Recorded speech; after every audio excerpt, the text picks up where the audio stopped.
स्वामी जी एक लेक्चर में कहते हैं कि अपने मन को सर्वोच्च आदर्श से भर लो, जो भी करना चाहो उस पर अच्छी तरह विचार करो। जब आप ऐसा करते हो तो आपकी सोच और बुद्धि अपने आप प्रखर होती है, जिसके कारण आपके एक्शन अपने आप सशक्त होते हैं। दोस्तों, स्वामी जी कहना चाहते हैं कि अगर आपका पर्पस नाम और पैसा कमाना है तो इसे और बड़ा कर लो, इसमें इंसान और विश्व की सेवा जोड़ लो और देखो आप अच्छा काम करके अच्छा कैरियर और अच्छी कंपनी बनाकर अपने परिवार, अपने समाज और देश में कितने लोगों की मदद कर सकते हो। ऊंचे उद्देश्य से आपकी फीलिंग चेंज होती है, आप विस्तार की भावना महसूस करते हो और इस भावना से आपकी एनर्जी बदलती है। आप नए तरीकों से सोचते हो और आपके विचार परेशानी को पार कर जाते हैं। इसलिए आपका मन आपके इंटेंशन और पर्पस की शक्ति से ट्रांसफॉर्म हो जाता है। कुछ बड़ा करने की भावना हम सब अपने जीवन में कभी न कभी महसूस करते हैं, लेकिन इसे लंबे समय तक बनाए नहीं रह पाते। इसलिए बड़े उद्देश्य के साथ आपको चाहिए कांस्टेंट प्रैक्टिस। स्वामी जी कहते हैं कि कोई भी डरपोक तोते की तरह बातें कर सकता है, लेकिन संकल्प शक्ति वाला ही विचारों को एक्शन में बदल सकता है। हमेशा अपने विचारों को लक्ष्य और उसके कार्य पर बनाए रखो। हम लोग लगातार कोशिश करने से, अभ्यास करने से मानसिक बल प्राप्त करते हैं। लगातार कोशिश करने और सचेत रहने से ही आंतरिक शक्ति प्रकट होती है। Constant vigilance, constant awareness is the price of strength. Madras में दिए एक लेक्चर में स्वामी जी कहते हैं कि सफल होने के लिए आपको केवल दो चीज चाहिए, असीमित आत्मविश्वास और आत्मबल। वे आगे कहते हैं कि जो लोग समझते हैं कि आत्मबल की जरूरत केवल साधु सन्यासी को होती है, असल में हर शक्ति और बल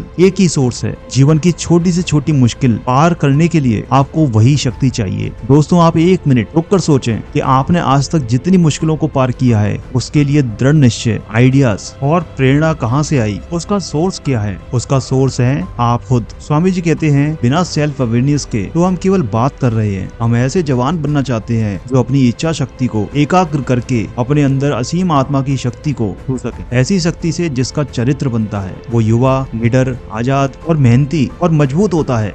no mistakes shall stop you. Swami ji कहते हैं इस जीवन में जो भी प्राप्त है उसके पीछे महान तैयारी छिपी होती है। हम जिस कर्म भूमि में हैं उसमें कुछ गलतियों की धूल भी उठेगी। हम सबसे अपने जीवन में गलती होती है, उन्हें सही और गलत के बोझ में मत दबाओ, बल्कि उनको धन्यवाद दो, क्योंकि वो तुम्हें अपने लक्ष्य की ओर ले जाती है। स्वामी जी का ये कोट पूरे वीडियो को समराइज करता है। Great convictions are the mothers of great deeds. कर्म महान है, लेकिन वे खुद एक महान सोच और महान बिलीफ सिस्टम में आते हैं। जो दिमाग महान विचार नहीं सोच सकता वो ओरिजिनल विचार भी नहीं सोच सकता। ऐसे दिमाग ने क्रिएटिविटी की शक्ति खो दी है। इसलिए अपने दिमाग को महान विचारों और आइडियल से भरो, दिन रात इनको दोहराओ, अपने सामने रखो और सतत कर्म करो। इन सब प्रक्रियाओं से अद्भुत रिजल्ट पैदा होंगे। दोस्तों, स्क्रीन पर शो हो रहे आप इन दो वीडियोस को भी जरूर देखें। इन वीडियोस से आपको बहुत कुछ सीखने को मिलेगा और आपको बहुत सारी इंस्पिरेशन मिलेगी। मैं इसी तरह की वीडियोस आपके लिए आगे भी लाता रहूंगा।